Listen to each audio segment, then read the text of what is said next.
So, welcome to the 5th episode of our Minecraft in Unity series. And a few days ago, we were discussing how an algorithm for root generation could possibly look like. And this time, I'd like to show you how you can include the mechanic that I think Minecraft is very iconic for, and that is its drops. For example, when breaking blocks that at the end of this video you will be able to collect, and they will be added to your inventory accordingly.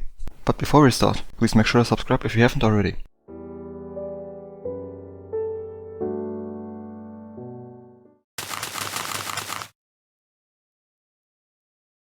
And although we're taking a look into 7 different scripts in this video, the amount of lines that we're actually about to discuss will be relatively small. I will show these lines at the end of this video for you, but in order to make it as easy as possible, I will also put the given scripts in the description for you. Now, one thing that you might be happy to hear is that I was able to easily tweak my word generation algorithm a bit in order to create trees right away. So if you're using the script from the description, you can simply select your world, game object, head over to blocks, and add the block that you want to have for your logs and for your leaves right here. If you want to know how you can easily create those, please check out the video. And with this slider, you can regulate the amount of trees that you want to have. So let's see what happens as soon as I hit this button. And that's already it. Looks pretty similar, am I right? Again, if you want to know how this one works, please take a look at the end of this video. And with those guys, your overall experience might already be a bit more immersive than before. Now, in order to make your blocks actually spawn drops, the way that I like to do it is by creating this items folder that contains this script for a scriptable object that I can create by going to assets, create, scriptable object, and then item. And now you can easily create one scriptable object for each destroyed block version that you got. So I'm gonna have one for dirt, oak log, and cobblestone, as I don't want my grass blocks to drop real grass blocks, but instead dirt, and my oak leaves I don't want to drop anything. So what I can do now is to enter the name right here, their inventory sprite right below it, and finally their 3D model, which we then used for the drops game object. So now you got one folder for your game's most important content. And if you already want to have these scriptable objects to your blocks, you can do so by putting them right here. And again, I want both my dirt block as well as my grass block to drop a dirt block. For bedrock and my oak leaves, I want to leave this one empty, and for oak log, this one will be mundane, and for stone, a cobblestone.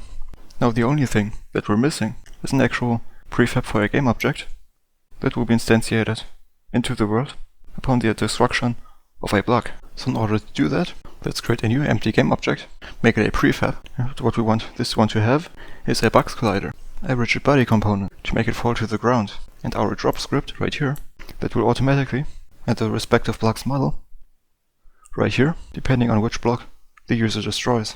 And for collect distance, I'm going to use 1.5 right here. And like we're used to in Minecraft, I want my drops to be a bit smaller than the blocks in my environment, just like that. And now, if you're having a base block prefab that all of your other blocks inherit from, or there are prefab variants from, that is what it's called in Unity.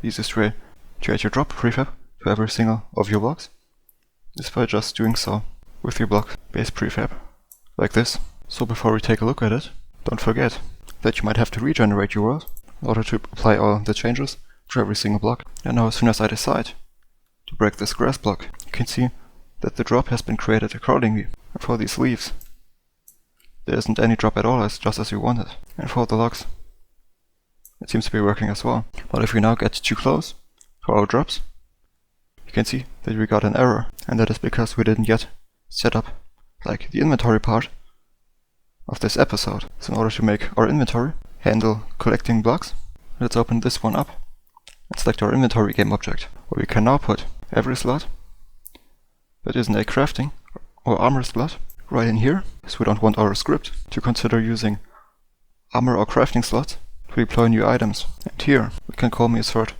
our item prefab, and that's almost it.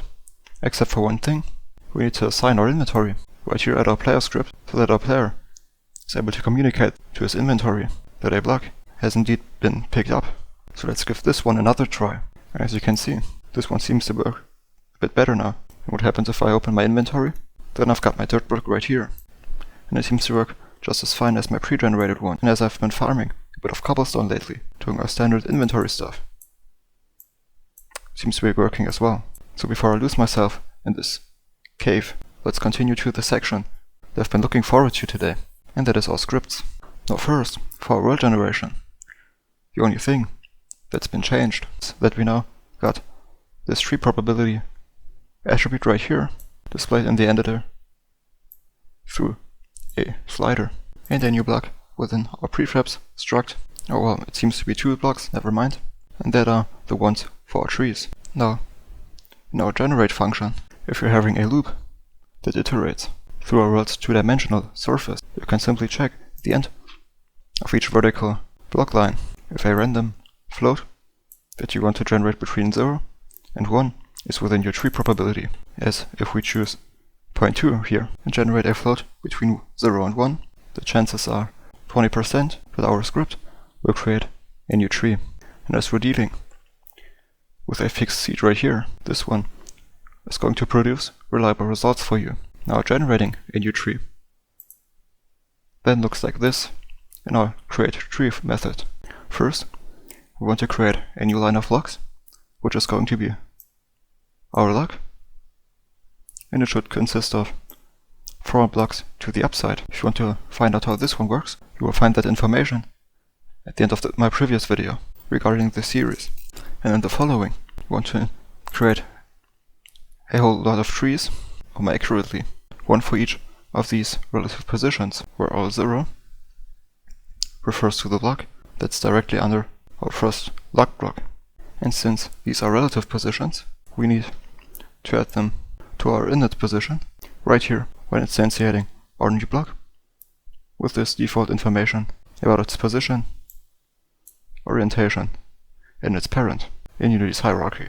The item script contains the information about our item's scriptable objects, which we want to have a shortcut to at Unity's top navigation bar. And all we got here is a reference to the object's name, which will be used to compare the different block types in the inventory, the item sprite for the inventory, and the item's model when appearing in its drop form.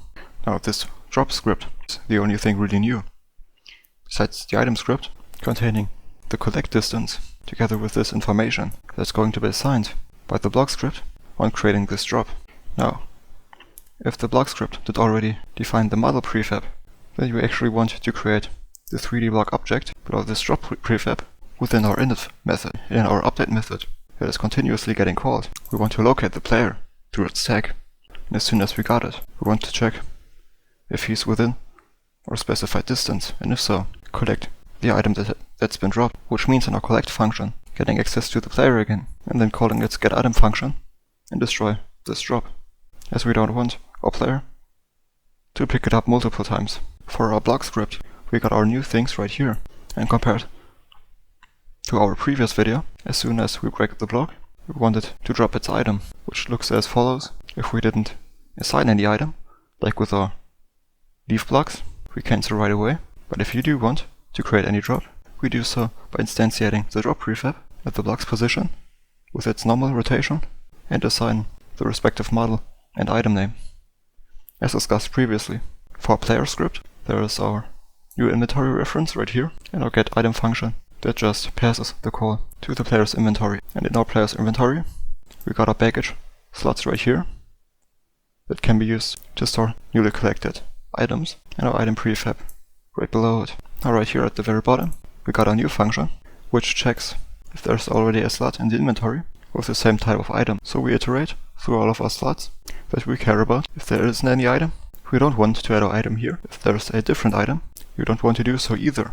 But if there's item of the same type, we want to increase the stack by 1 and disable this code right here from being executed, which, if we didn't find any known slots, will iterate through all of our important slots, just as the snippet above, but this time we want to continue until we find our first empty one, and if so, create a new inventory item from our prefab, place it into the right slot, make sure to update its item name, set its sprite as well, link the item to its slot, and vice versa, and add its triggers, which will then be used in order to handle drag and drop. Again, please check out my previous videos for more information on this one. And finally, in our inventory item script, the only thing you don't know by yet is our setSprite method, which won't be very difficult for you. as it just gets access to the inventory items image component in the inspector and setting its sprite to the one that you want to have. So if you want to get access to this whole demo scene, please check out my Patreon. And I think that's how easy it can be in order to handle jobs like in Minecraft, including every important detail there is.